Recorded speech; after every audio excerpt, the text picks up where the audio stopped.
Ladies and gentlemen, there's an upcoming victory for President Trump in the Supreme Court pertaining to the Alien Enemies Act. Hit subscribe to this channel right now. This is the first that you're going to hear of an upcoming victory. Number one, they gave Trump a victory the other week. They said, hey, you can't use a judge in a different state to prevent the deportation of potential criminals in another state. You'd have to go to the state and then petition the judge in that has the jurisdiction in that area of the country. That was a huge victory for Trump. But also, it was a huge victory because the Supreme Court never said he can't use the Alien Enemies Act. The only defeat, the Pyrrhic victory for Democrats and the momentary defeat for Trump was that the Supreme Court said, hey, you didn't give enough notice to individuals who could be sent to a prison in El Salvador. You have to give them enough notice. That's it. That's the only thing that's the reason that only Alito and Justice Clarence Thomas dissented. They're going to eventually give Trump a huge victory when he's proven, when the DOJ and Pam Bondi and others have proven that they've given individuals a chance to appeal. He can then continue to use the Alien Enemies Act. Check this out. Hit subscribe, and we'll get to this more. If the Democrats wanted to amend existing U.S. laws, they can do so. They don't want to do so, and we'll talk about that in a moment. You know, one of the things that us non-lawyers who get confused about a lot of this stuff often sort of wonder about is the process. Sometimes judges are defending a process and that doesn't make sense to us, and so you have to take a second breath. But this is a case where Justice Alito took a torpedo to the actual process of what his colleagues were doing. And to me, that's very unsettling as somebody who loves the law, wants us to protect the law, but also doesn't understand what the heck is going on here. Well, you know, Charlie, you get a sense of the frustration that a number of the members of the court are experiencing with this torrent of emergency appeals. And what Justice Alito is saying is, you know, we need to get back to regular order because these cases are coming to us without a record. We don't know what the position of lower courts are. It's basically an improvisational type of filing. And Alito is basically saying, I'm having enough of this. The court earlier basically, chastised lower courts. There's a strong suggestion that they were allowing forum shopping. They sent one case out of D.C. and said that Judge Bosberg, who's currently considering a contempt charge, should never have even heard that case, which is what a number of us said at the outset. And that was a huge victory for Trump. So now Democrats can't judge shop. Let's continue. He should never have accepted a case that was actually a habeas case belonging down south.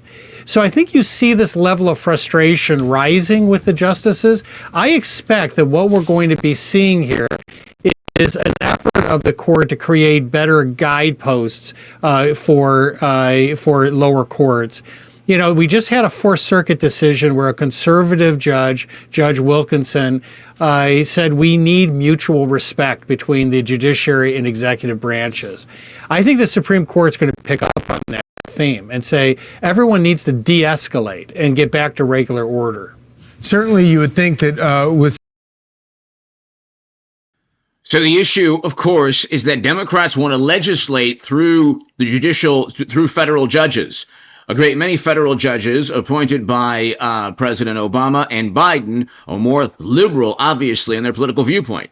So instead of, and this is what Samuel Alito and Clarence Thomas were talking about, instead of actually pushing legislation, so Democrats, whether it's Carville or David Hogg or anyone that runs the Democratic Party or AOC or Bernie Sanders, if they truly believe that Trump is a authoritarian fascist, okay, if you truly believe that and you're on the left, then ask Democrats to amend existing laws and statutes, to reform them. Of course, the 8 U.S. Code 1227 helps the country. Every country has these types of legal statutes and codes.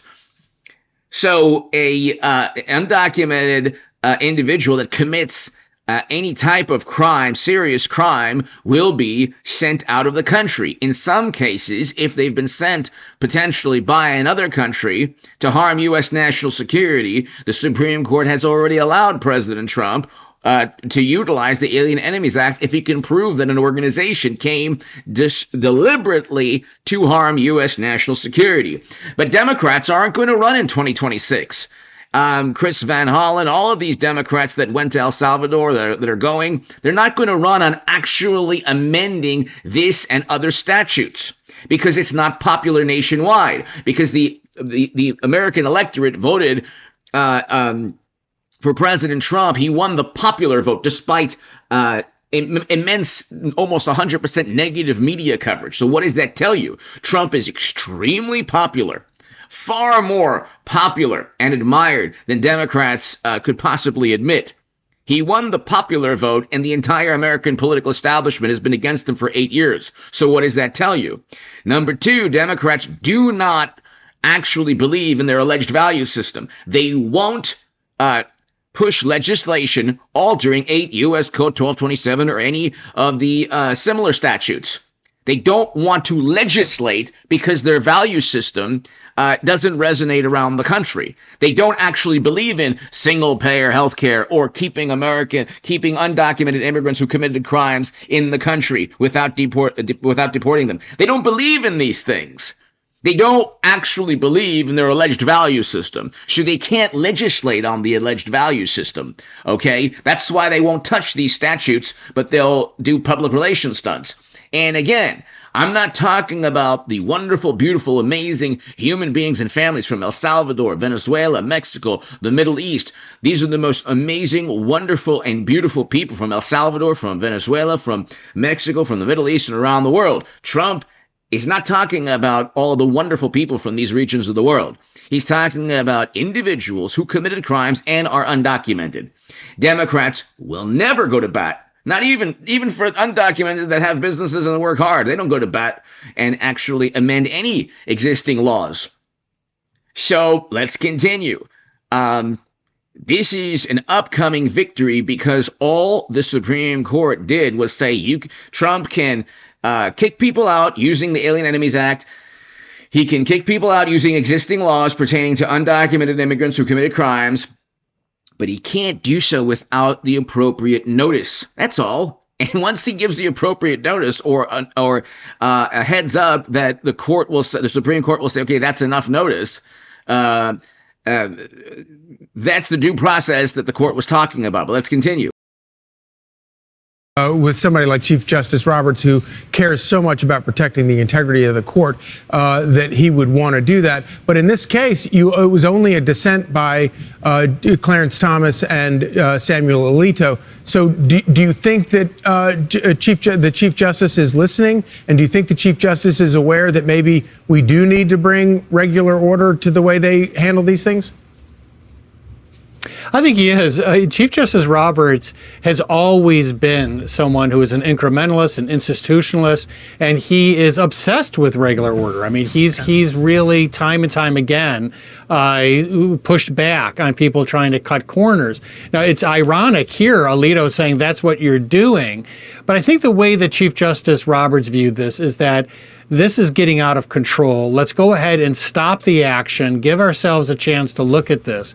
But I think that Roberts is very likely looking for a way to give better navigational beacons, to get everyone in a little more controlled state.